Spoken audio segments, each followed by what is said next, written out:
Can you have too much democracy? You're the lieutenant governor of a state that has a lot of democracy, a lot of citizen-initiated referenda and so on, and votes. It's very, very hard to get the books balanced in California because people love voting for tax breaks and they love voting for more spending. The whole initiative process of California infamously has been taken over by the persuasion industry, by the special interest, and it's absolutely run amok, and it absolutely, I think, has run its course in terms of the way it exists today. Well conceived. It was to deal with the railroad barons and their influence in the legislature in the early part of the last century. Those pesky railroad barons, they're the scourge of the 21st century, I tell you. That's the reason we don't have light rail all around the world. Well, that's a whole other issue. But the point being, you're right. I mean, you got to be concerned about, and the founding fathers made this point. We were concerned about monarchy, and we're concerned about mob rule, and that's why they created the cool minds and created 3 branches of government.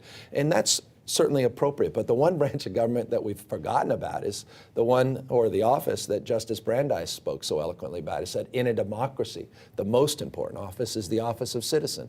And it's that people branch that we've lost sight with. We've accepted this broadcast model. We've accepted this notion of inert citizenship. We've accepted things being done to us, not with us. And as a consequence, we're pulling away from government more and more. We're engaging peer-to-peer. You're going on Donors Choose. You're going to kiva.org. You're starting to save or solve problems yourself, as opposed to using government as a conduit for this change in collective action. I want to make a case for government. I don't want to give up on government. I want to make the case because it's the air we breathe, it's the lights that are on, it's the water we drink, and it's incredibly important to get it right. But we get it right by doing it together, not again alone. And so I'm making a case for active citizenship, Citizenville, for the use of technology in terms of governing and the participatory power of social media and the ability now with these devices that are moving mobile, local, social, and ubiquitously into the cloud to be able to amplify and democratize voices.